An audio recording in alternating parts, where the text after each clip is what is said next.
What's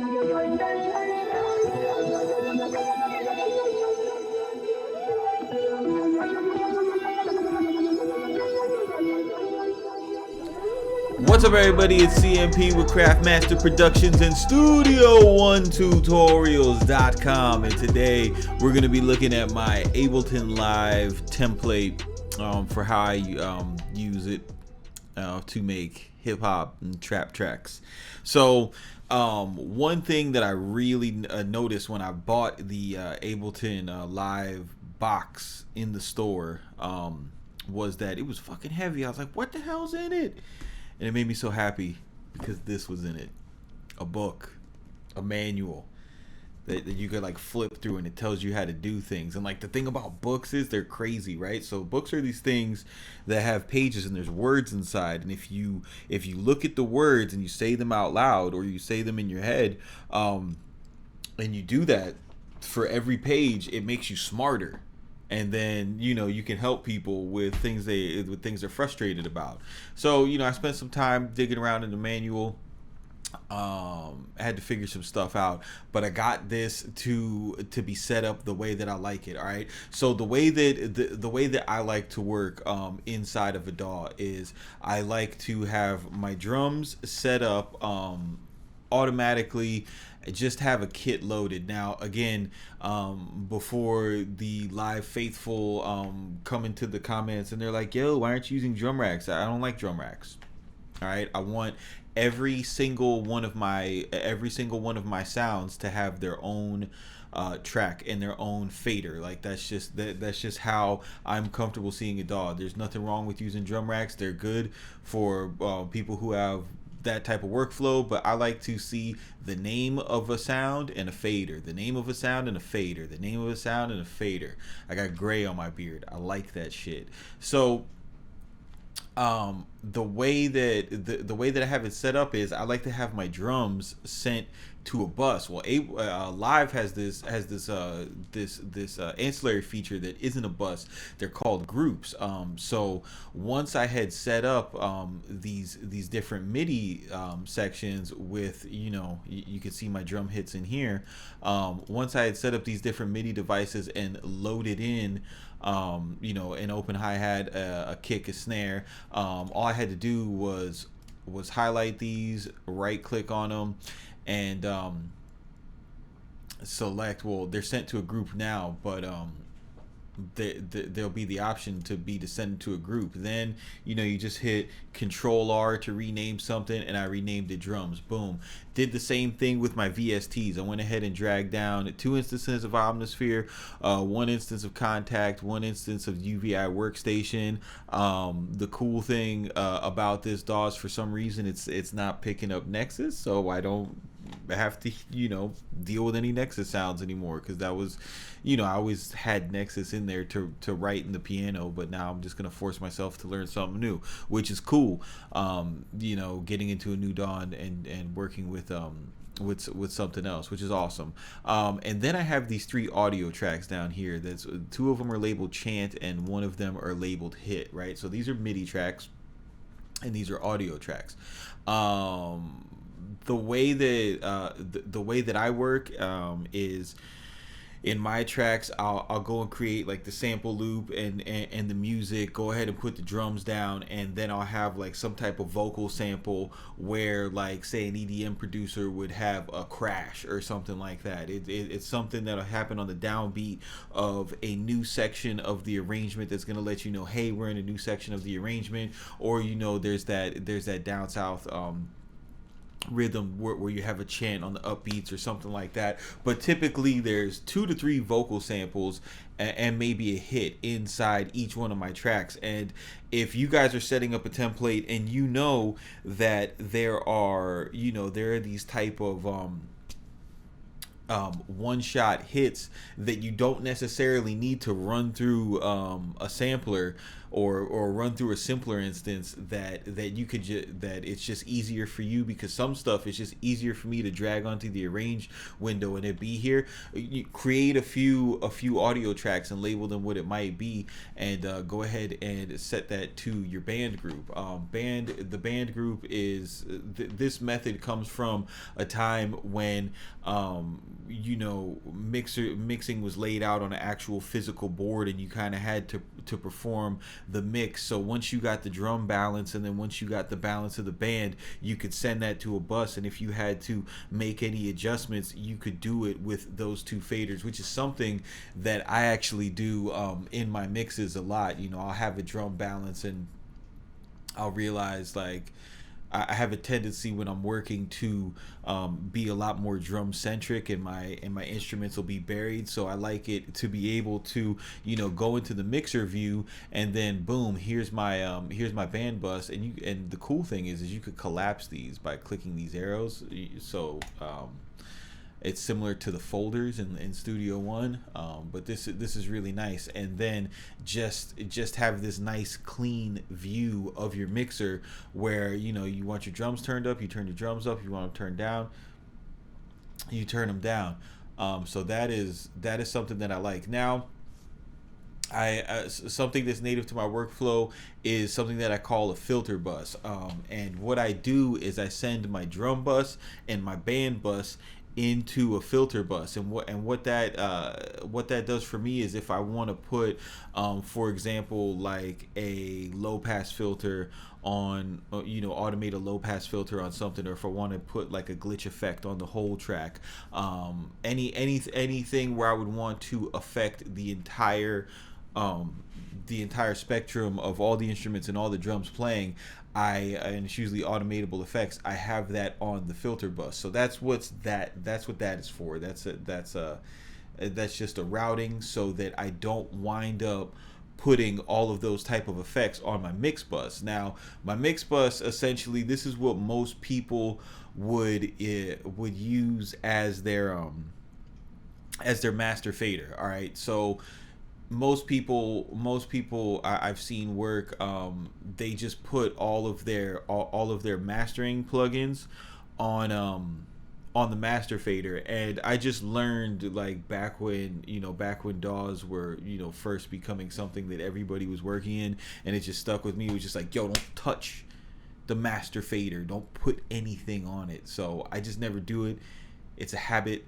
There's some people who are older than me that have like math reasons and shit like that, which I don't really think apply today.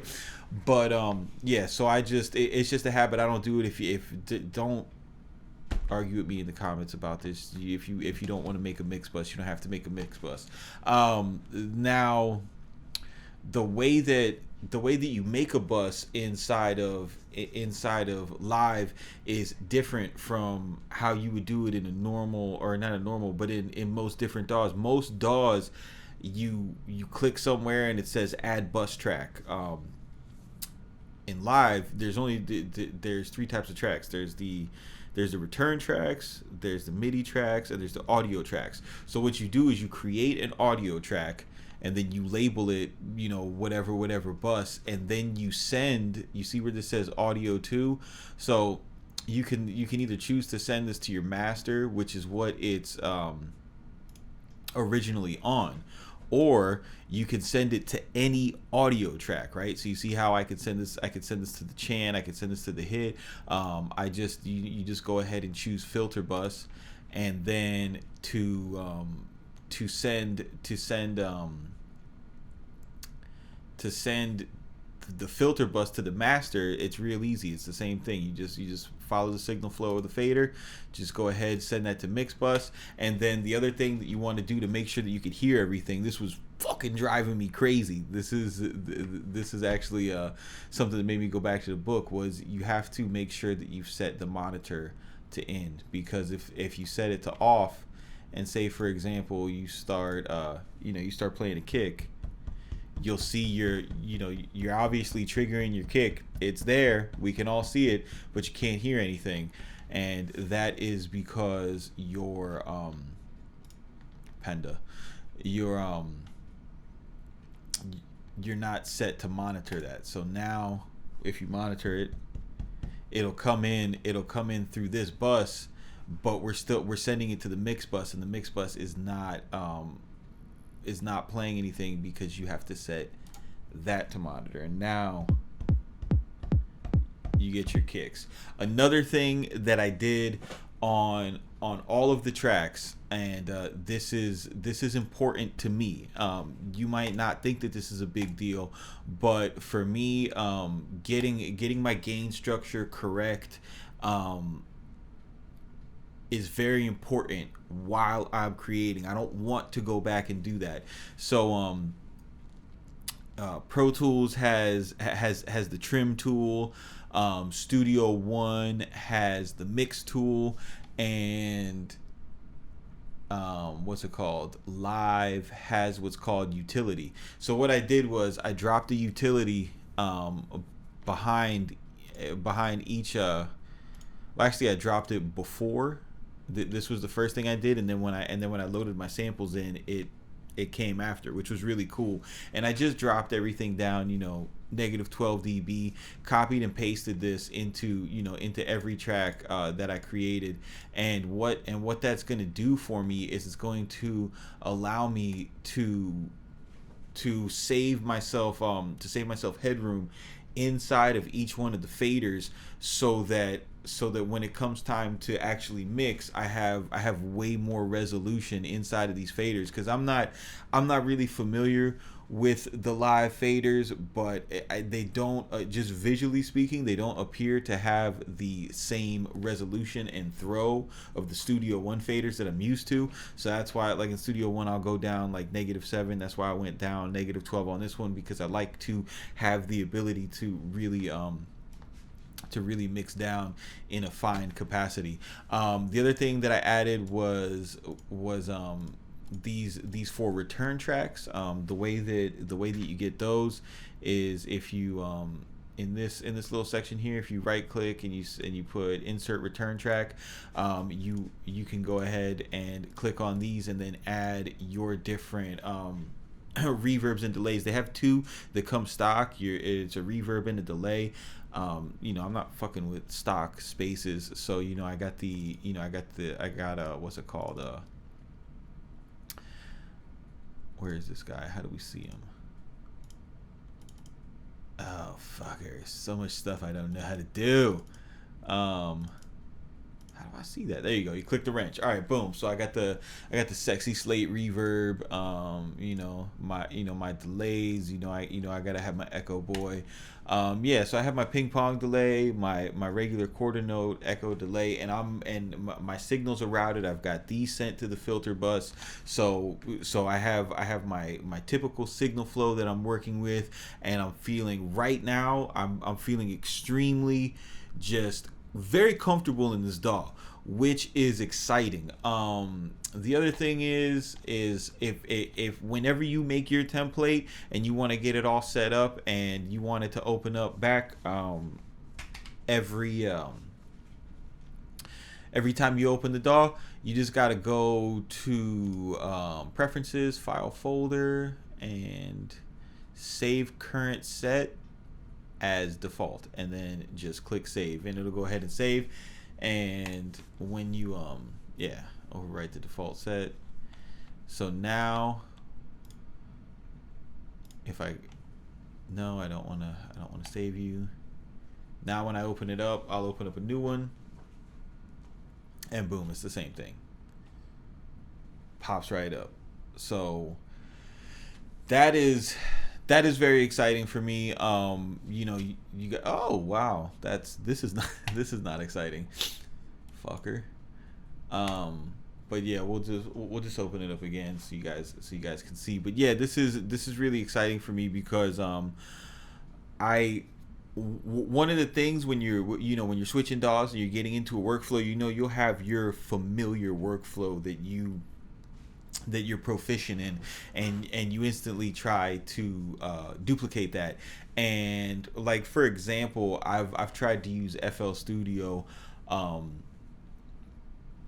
A lot, just for the sake of like collabing with people and continuity in different studio sessions. I'll go and collab with people in physical studios, and want to not be the weird dude with the weird doll, and but the thing is, just like the way that their mixer is set up, and it's not their arranger and the menu dive, and it doesn't really speak to my mind. But this right here, this is what I'm used to looking at. The only thing that's odd about it is this side is usually over there, but whatever, that's cool. But yeah, you can see I open up a brand new set. Everything is right here. We're all ready to go. I could go on my push. Instantly get my sounds. Everything's right there. And yeah, it's important to have templates. It's a tremendous time saver, because this took me 25 minutes to put together. So say when I got fast at it, maybe I'd start doing it in 15. Imagine that's if you make 3 beats a day, that's 45 minutes that you wasted dragging fucking tracks into place, bro. I don't have time for that. So anyway, this is CMP with Craftmaster Productions. This is my Ableton Live journey. Keep it simple, don't be basic, and we'll see you on the next one.